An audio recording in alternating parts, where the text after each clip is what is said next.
Muy buen día. Seguimos en esta serie del libro del Evangelio de Marcos y recordamos la semana pasada las palabras del pastor Samuel, en particular, hablando acerca de la injusticia que parece llevarse la victoria.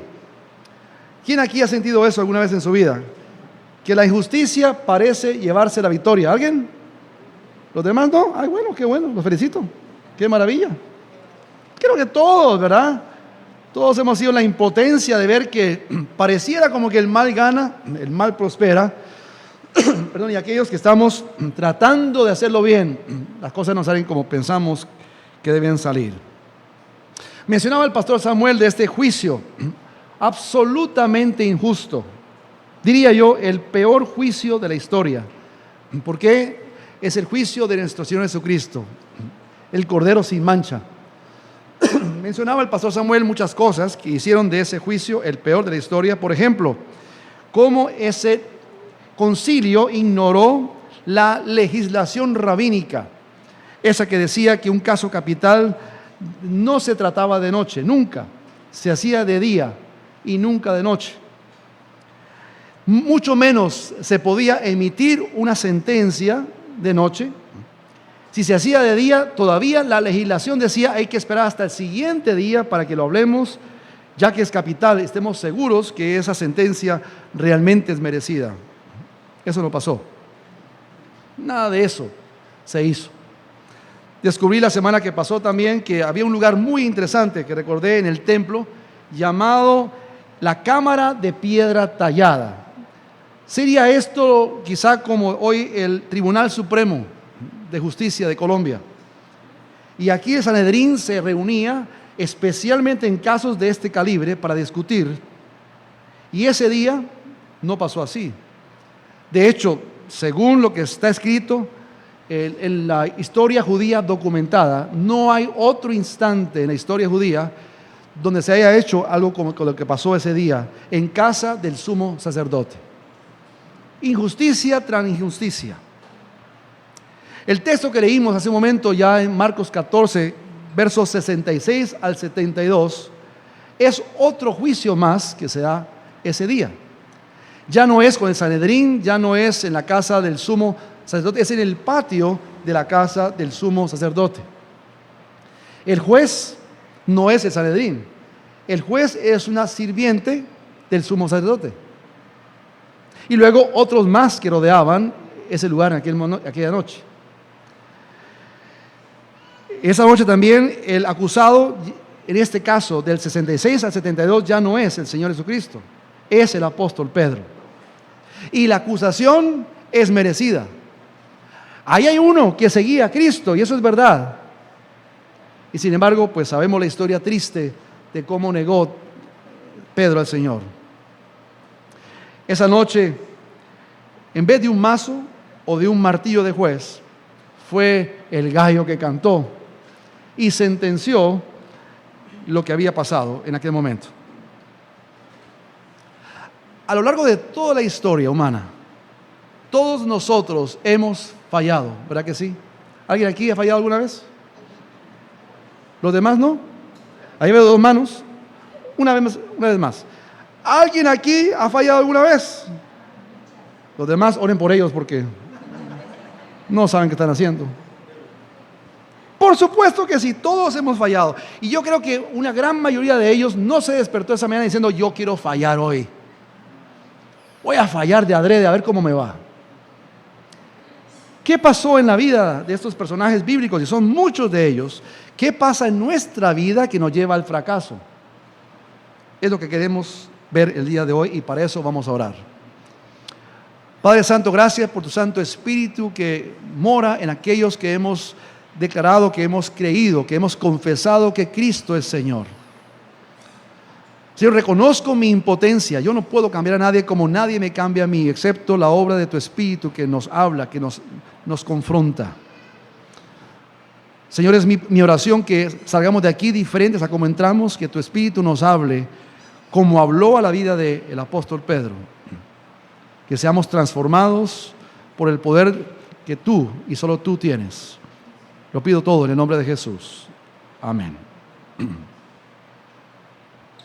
Pedro, el corta orejas. Recordemos ahí cómo corta la oreja de Malco y el Señor sana la oreja de ese hombre y la vuelve a poner ahí. Él quiso cortar quizá toda la cabeza, como dijo el pastor Samuel, pero le apuntó y le fue solamente la oreja. Pedro, el que niega a Cristo 3 veces, y podría llamarse este mensaje, no como lo puse aquí, bajo fe, bajo presión, sino podría llamarse lo que solo Dios puede hacer. Y en este caso, ¿qué es lo que solo Dios puede hacer? Cambiar maldición en bendición. Miren conmigo el verso 71.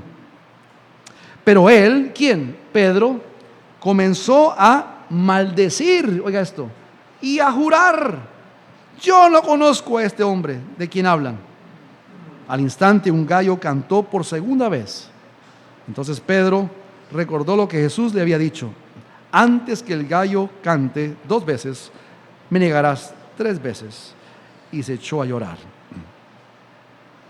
La próxima vez que aparece el apóstol Pedro aquí en el Evangelio de Marcos es en Marcos 16, 6 al 7. Y mire la traducción, la NTV me encantó.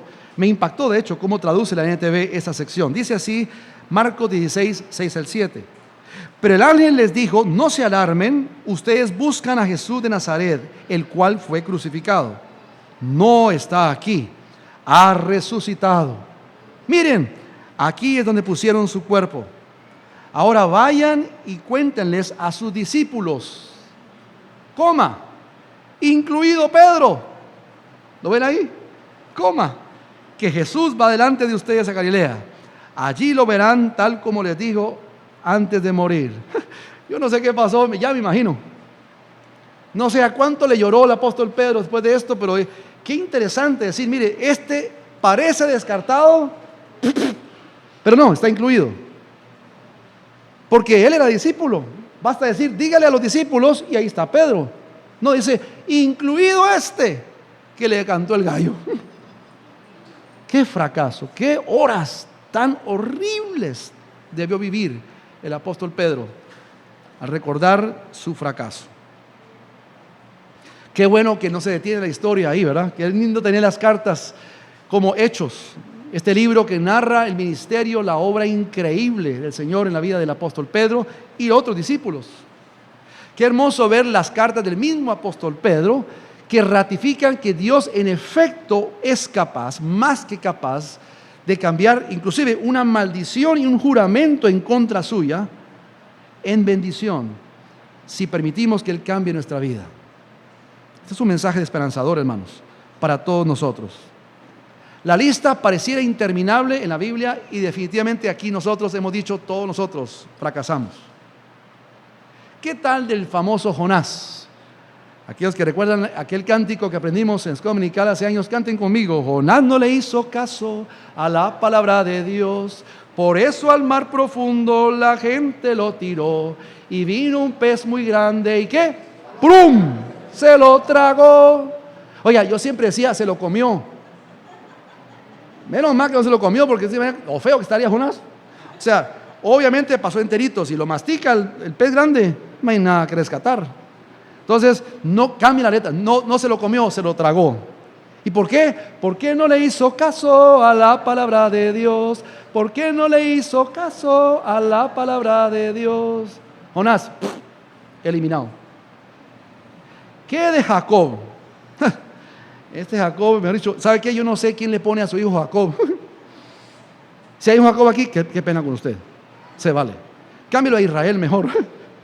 Jacob significa usurpador, traidor, engañador. Este hombre, mire el listado, el prontuario de Jacob. Engañó a su padre Isaac para robar la primogenitura de su hermano Esaú. Después usó artimañas para engañar a su suegro Labán con el ganado. Después mostró favoritismo por 2 de sus hijos, los hijos de Raquel. Papá, malo. Hijo, peor, es traidor. Y Dios lo cambia para ser Israel, del cual salen las 12 tribus de Israel. Dios es un Dios de milagros, ¿verdad? Pensemos en Sansón. Y Jueces 16:20 tiene ese texto tan duro de leer. Ese momento donde Dalila se entera de la verdad y Dalila procede y le corta el pelo a Sansón. Y escuche lo que dice Jueces 16:20. Despertó él, Sansón, de su sueño y pensó: esta vez saldré como las otras y me escaparé. Pero no sabía que Jehová ya se había apartado de él. Imagínese que alguien diga eso de usted: Daniel, Jehová ya se apartó de usted. Eliminado, fracasado. ¿Y qué era el rey David, el gran rey David? El hombre conforme al corazón de Dios. Ese momento terrible cuando se enfrenta con Natán, el profeta, y reconoce su pecado y el peso del pecado, y jamás imaginó todas las consecuencias que vendrían después de ese momento de su pecado. Y dice el Salmo 51: no me eches de delante de ti y no quites de mí tu Santo Espíritu. Todos ellos, todos nosotros fracasamos. Pero hay un personaje más, porque la historia al fin la leemos aquí en Marcos. ¿Qué más puedo añadir a la negación de Pedro? Pero toda la semana que pasó, aunque trataba de concentrarme en Pedro, porque Pedro, pero hemos hablado tanto del pobre Pedro que vamos a dejarlo quieto un ratito. Porque pensé en el autor de Marcos que escribe esta historia de lo que le pasó a Pedro, Juan Marcos. Trato de imaginar el dolor de él por momentos, y solo lo imagino, escribiendo y narrando, inspirado por el Espíritu Santo, lo que le pasó a Pedro y recordando su propio fracaso. Es el doctor Lucas en Hechos que narra ese fracaso, y dice Hechos 13:5: al llegar a Salamina, predicaron la palabra de Dios en las sinagogas de los judíos. Tenían también a Juan como ayudante. No es Juan el discípulo amado, es Juan Marcos. Verso 13: Pablo y sus compañeros se hicieron a la mar desde Pafos, llegaron de Perge a Panfilia. Juan Marcos, se separó de ellos y regresó a Jerusalén. ¿Qué de malo tiene? De pronto se enfermó, de pronto se murió un familiar, tenía tristeza por no estar en su tierra y se regresó. ¿Qué de malo tiene eso? Bueno, vamos a ver que en el capítulo 15 sí fue algo muy severo. Y dice, capítulo 15, 36 al 39: algún tiempo después, Pablo le dijo a Bernabé: volvamos a visitar a los creyentes en todas las ciudades en donde hemos anunciado la palabra del Señor. Veamos cómo están. Resulta que Bernabé, primo de Juan Marcos, quería llevarlo a Juan Marcos, pero a Pablo no le pareció prudente llevarlo, porque los había abandonado en Panfilia y no había seguido con ellos en el trabajo. Fue seria la cosa. Tanto así que se produjo entre ellos un conflicto tan fuerte, tan serio, que acabaron por separarse. Bernabé se llevó a Marcos y se embarcó rumbo a Chipre. ¿Se imagina usted ser el culpable de dividir el equipo non plus ultra? Pablo y Bernabé. Tremendo el evangelio, este hombre, el apóstol de la fe entre los gentiles, y su acompañante, esa ayuda idónea de parte de Bernabé, y que sea yo el culpable de dividirlos. Qué fracaso más pesado. ¿Qué pasó después con Juan Marcos? Ya podemos imaginar algo bueno, ¿verdad? Hemos estudiado por semanas, por meses ya, el evangelio según San Marcos. Es este Juan Marcos. Algo pasó. Según los historiadores, Marcos escribió el evangelio de Marcos entre el año 65 y el año 70 después de Cristo, después de la muerte de Pablo y de Pedro. Este evangelio lleva una impronta, es decir, una huella imborrable de la influencia de Pedro. Se ve ahí plasmado en Marcos una influencia muy interesante del apóstol Pedro. ¿Por qué? Porque Pedro se convirtió en el discipulador de Juan Marcos. Increíble, un restaurado ayudando a otro restaurado. Pedro, el que negó, ahora se convierte en el papá espiritual de Juan Marcos, que había fracasado, y dice en 1 de Pedro 5:13: su iglesia hermana aquí en Babilonia les manda saludos, al igual que mi hijo Marcos. No hijo en la carne, es hijo espiritual, y Marcos fue amado, fue instruido, fue animado por aquel que sabía que era fracasar y que era ser transformado por el Señor. Qué bendición, ¿verdad? Pero no solamente experimentó Juan Marcos eso de parte de Pedro. Más adelante, Pablo, que lo había rechazado por completo, dice al final de su vida, en su testamento final a Timoteo, 2 Timoteo 4:11, solo Lucas está conmigo. Toma a Marcos, sí, Juan Marcos, tráelo contigo porque me es útil para el ministerio. Un hombre que abandonó el ministerio, Juan Marcos, un hombre que luego se convierte en discípulo de Pedro, y luego hoy, una vez más, por meses hemos sido enriquecidos como iglesia los escritos de este precioso evangelio, del hombre que fue transformado también. Pregunto una vez más, ¿hay alguien aquí que nunca haya fracasado en su vida? Qué bueno, me salvé. Todos. Hace años he tenido una hoja que ya está toda así amarillenta. Yo no sé dónde la conseguí, pero creo que era de mi abuelo Eloy, entre sus notas. El título lo dice todo, se llama Los pecados de los santos. ¿Cómo le parece? Los pecados de los santos. Vamos a leerla esta mañana. Les voy a pedir un gran favor, es un gran favor. Al leerla les voy a implorar que no piensen en nadie más, sino ustedes mismos. No piensen, sí, mi esposo, mi esposa, mi hijo, así, mi suegra, así, esto. Prohibido, ¿de acuerdo? Aquí nos va, a ver cómo nos va. Mire este listado de los pecados de los, ¿quién? Los santos, pónganle cuidado. Autojustificado, autosuficiente, murmura o se queja todo el tiempo, es perezoso, ama las cosas temporales, es tacaño, es chismoso, es incomunicativo, anda de mal humor con frecuencia, no testifica, es impaciente, no coopera, tiene mecha corta, cultiva amargura, tiene una lengua desenfrenada, culpa a otros, busca pleitos, no cumple promesas, manipula a otros, critica con frecuencia, contrista al Espíritu Santo, se ofende con facilidad, se siente inferior, cuestiona la verdad. Hagan conmigo así. ¿Por qué? Sigue más.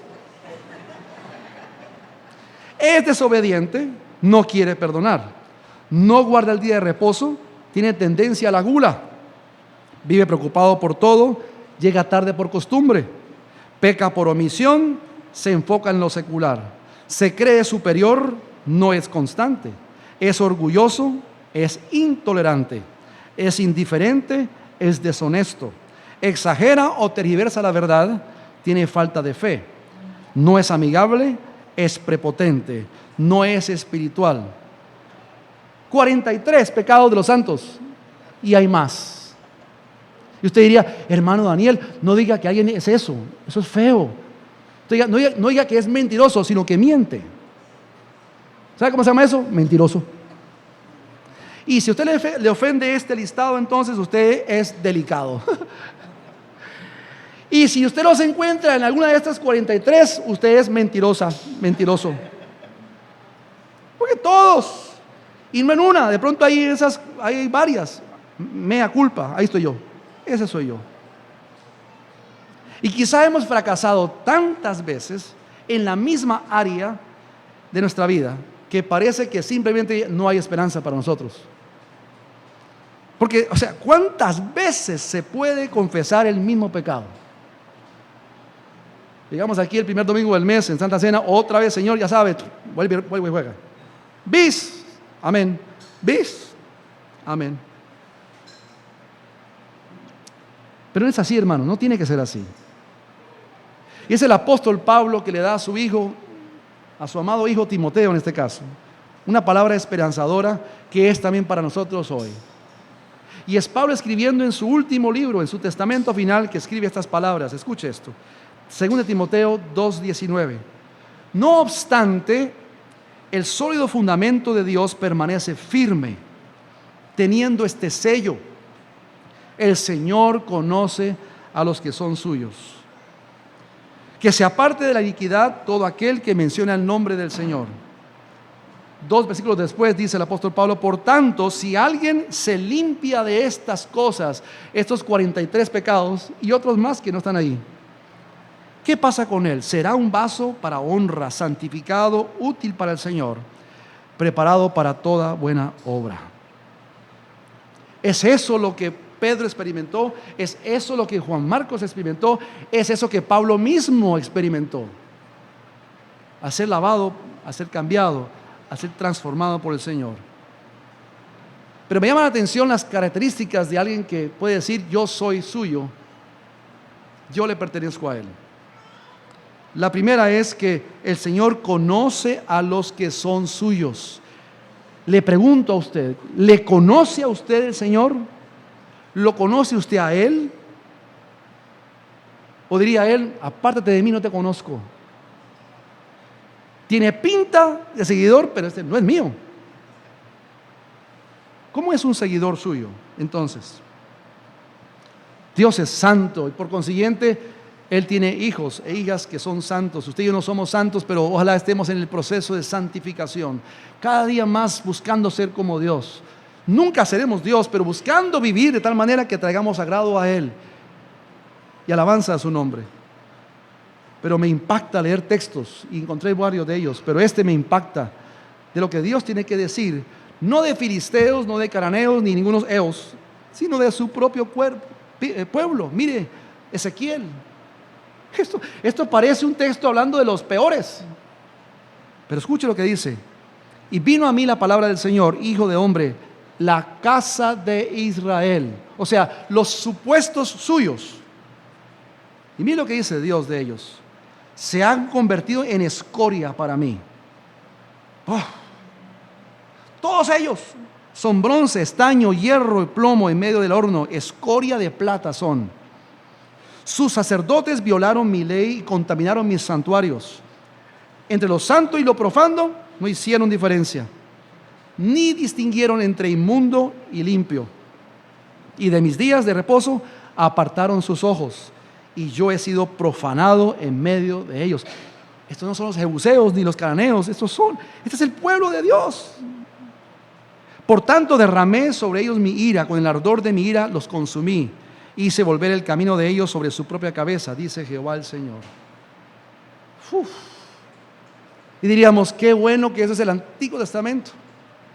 Es el tiempo de allá de esa gente. Eso no pasa hoy.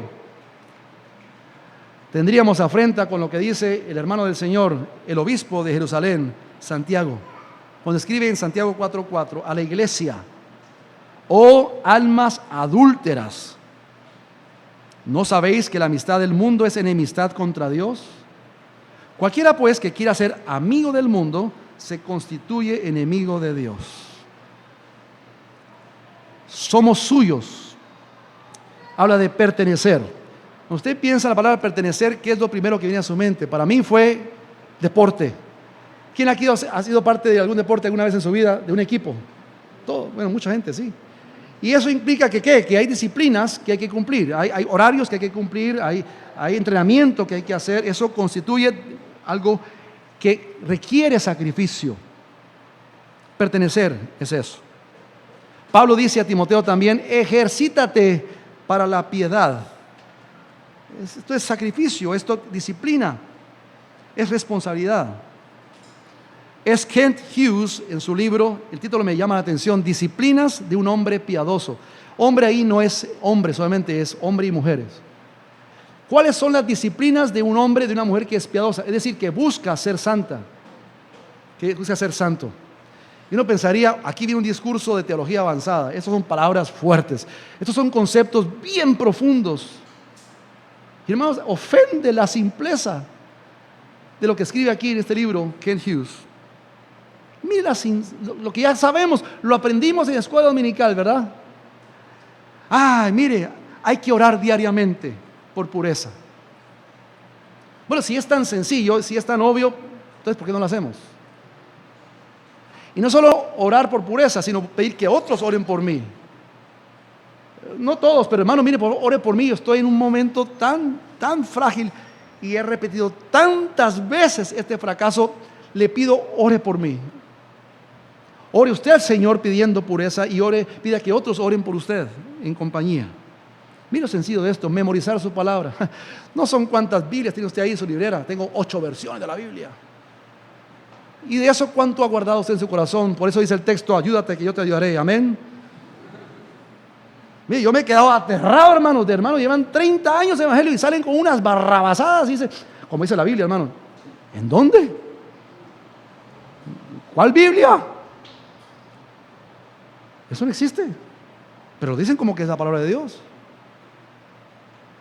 Puro kinder parece esto. ¿Qué tal disciplinar su mente?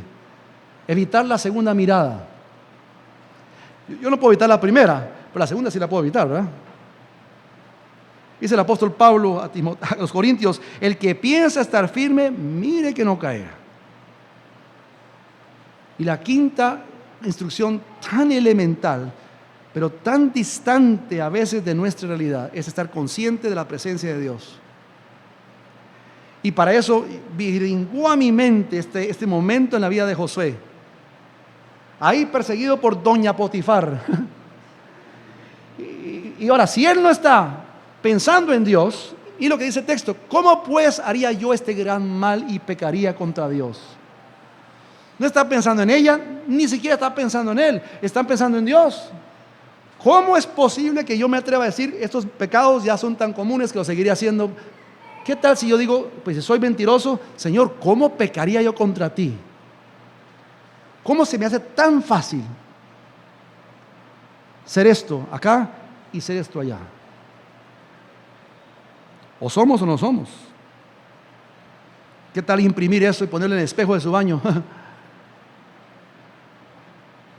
¿Cómo pues haría yo este gran mal y pecaría contra Dios? El antídoto, le podría decir, hermanos, es complicadísimo, es teología profunda, pero no lo es. Una vez más, es la clase de kinder en escuela dominical. Es tan sencillo que hasta ofende decirlo de un púlpito. Pero es que no son palabras mías, la Biblia lo dice. Y es esto, somos sal de la tierra. ¿Lo sabemos, verdad? Sí, la sal de la tierra. Dice en Mateo 5, vosotros sois la sal de la tierra, pero si la sal se desvaneciere, ¿con qué será salada? No sirve más para nada. ¿Qué es nada? Gracias. Sirve para tres cosas, nada, nada y nada. Si la sal no es sal, no es sal. ¿Sabía usted que en su cocina hay un elemento y es lo único en su cocina, le prometo, que no tiene fecha de vencimiento? Si es sal pura. Ahora, si es sal con yodo, si es sal con especias, ese se va a dañar con el tiempo, se va a afectar. Pero si es sal pura, por los siglos de los siglos, hasta que venga el Señor, eso va a quedar así. No se daña. La sal es sal. ¿Me está escuchando? ¿Y qué hace la sal? La sal evita la corrupción. La sal preserva. La sal afecta mi entorno.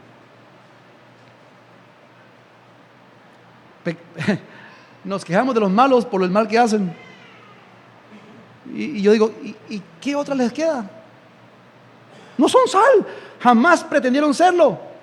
Son todo menos sal. Entonces, que hagan lo malo un malo, ¿usted qué espera? Por supuesto.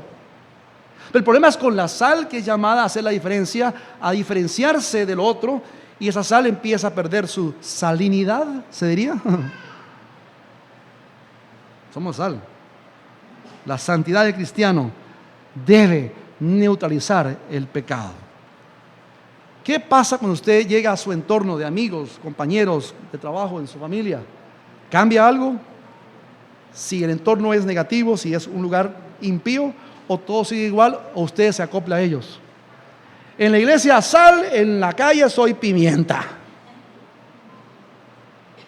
O sea, tienen que incomodarse. Tienen que decir qué hacemos con porque es que la sal fastidia. La sal es muy diferente a todo lo que le rodea. De ahí la importancia de lo que dijo Pablo a Timoteo: apártese de iniquidad todo aquel que nombra el nombre de Cristo. Y yo pregunto otra vez, muchas preguntas. ¿Qué pasaría si usted y yo visitáramos los negocios de nuestra iglesia, Casa de mi Señor, aquí representados? ¿Qué encontraríamos? Negocios conocidos por su integridad, negocios con un buen servicio al cliente, negocios con un buen trato a los empleados, negocios con música que honra al Señor y no la última ranchera que salió, el último vallenato sabroso que está ahí. Yo he entrado a muchos negocios de cristianos y eso, wow, esto parece discoteca. Está buena la cosa acá, para el mundo quizá. ¿O será cierto lo que me han dicho algunos, hermano, es que es mejor tratar con inconversos que con creyentes? La sal es sal, o no es sal. Pero también la luz es luz, o es oscuridad. Dice Mateo 5, 14, 16, vosotros sois la luz del mundo. Una ciudad asentada sobre un monte no se puede esconder, ni se enciende una luz y se pone debajo de un almud, sino sobre el candelero y alumbra a todos los que están en casa. Así alumbre entonces vuestra luz delante de los hombres, para que vean vuestras buenas obras y glorifiquen a vuestro Padre que está en los cielos. Mire esta frase, mire la sencillez de esto y la contundencia a la vez. La luz es lo opuesto a la oscuridad. Dirían los jóvenes, ya, pues sí, ¿no? Pero ¿es su vida lo opuesto a la oscuridad? ¿O depende del tiempo, la hora y el lugar? Me sé acoplar, soy excelente camaleón.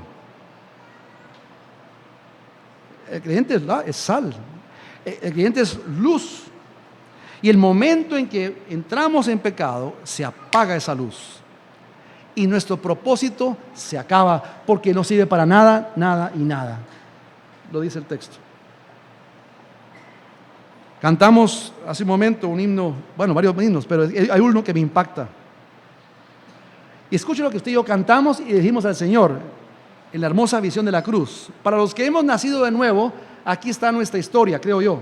Lo que puedo decir, si usted es nacido de nuevo, usted puede decir lo que dice este himno en la primera estrofa. Perdón, ahí no. Escuche. Largos años vagué por el valle del mal, sin consuelo, sin fe, sin amor. Y la sombra fatal, o sea, lo oscuro de la senda que hollé, puso en mi alma la hiel del dolor. Eso dijimos cuando cantamos. Es antes, ahora el después. Desde entonces, por él, ya no soy lo que fui, una sombra sin Dios y sin ley. Mi existencia le di y le quiero ser fiel, me constriñe el amor de mi rey. Eso es sal. Eso es luz.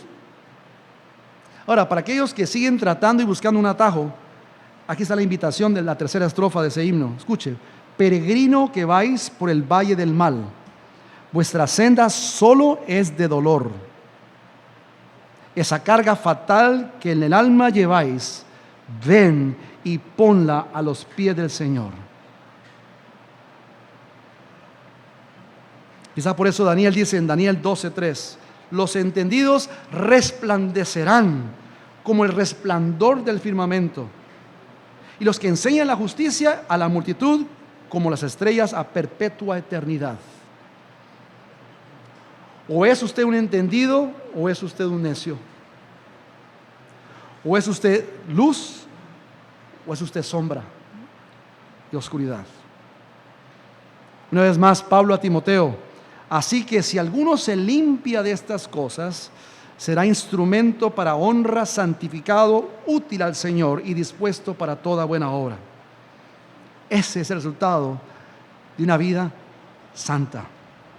No hay mayor privilegio, no hay nada más especial en la tierra que ser vaso de honra en el servicio de Dios. Nada mejor que eso. Iglesia, Dios siempre quiere darnos una oportunidad para servirle, siempre. Podría ser que su mayor logro para el reino de Dios ocurra después de haber echado todo a perder y de haber regresado al Señor. Y de eso se trata la gracia de Dios. Fracaso total. Dios quiere, Dios puede, Dios anhela restaurar su vida, la mía, sin importar cuán grave haya sido su pecado.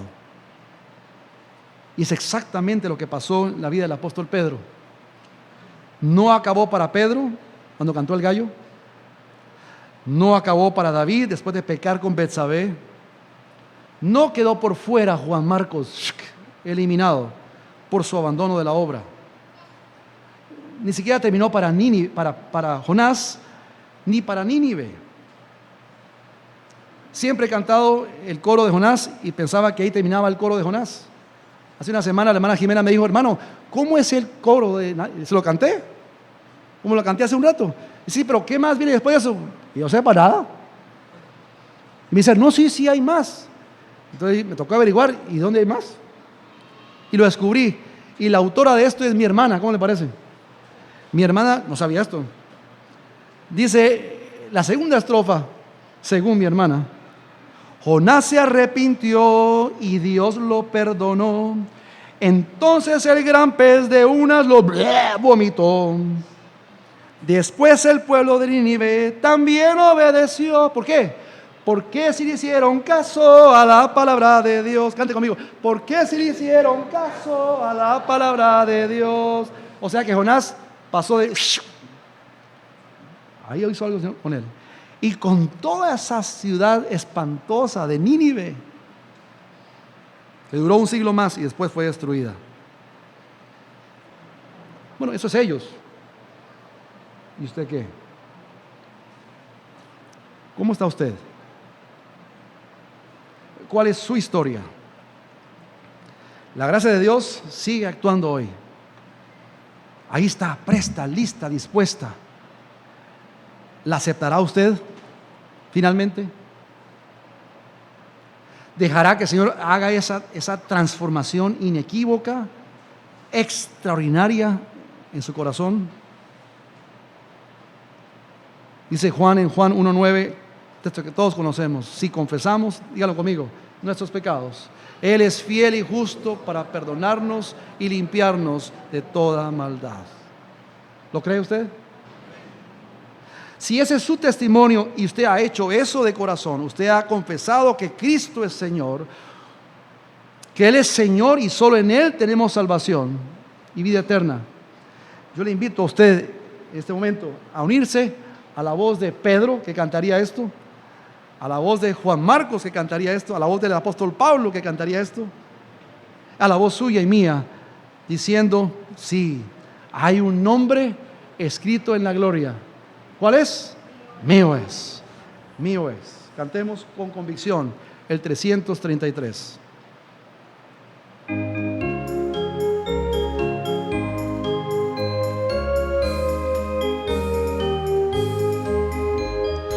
Una vez perdido vivía yo, lejos y vagante en error, mas la voz de Cristo me alcanzó, me llamó con tierno amor. Sí, hay un nombre escrito en la gloria, mío es, sí, mío es, y los ángeles cantan la historia, salvo el ser pecador, pecador. Hay un nombre escrito en la gloria, mío es, sí, mío es, todos mis pecados ya son perdonados, gloria al Señor.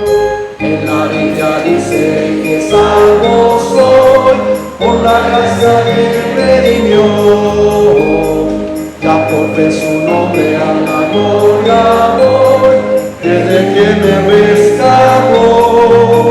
Hay un nombre escrito en la gloria, mío es, sí, mío es, y los ángeles cantan la historia, salvo ese pecador, pecador. Hay un nombre escrito en la gloria, mío es, sí, mío es, todos mis pecados ya son perdonados, gloria al Señor.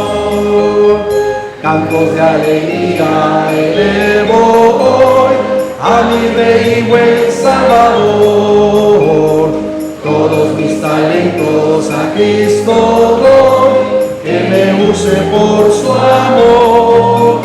Hay un nombre escrito en la gloria, mío es, sí, mío es, y los ángeles la historia, salvo es el pecador, pecador, hay un nombre escrito en la gloria, mío es y mío es, todos mis pecados ya son perdonados, gloria al Señor.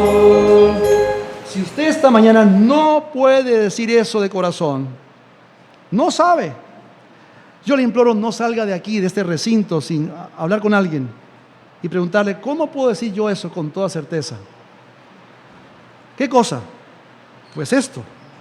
Canten conmigo una vez más este himno, el coro, sin instrumentos. Hay un nombre escrito en la gloria, mío es y mío es, y los ángeles cantan la historia, salvo es el pecador, pecador, oh, hay un nombre escrito en la gloria, mío es y mío es, todos mis pecados ya son perdonados, gloria al Señor. A Él sea la gloria, el poder, el imperio, por los siglos de los siglos.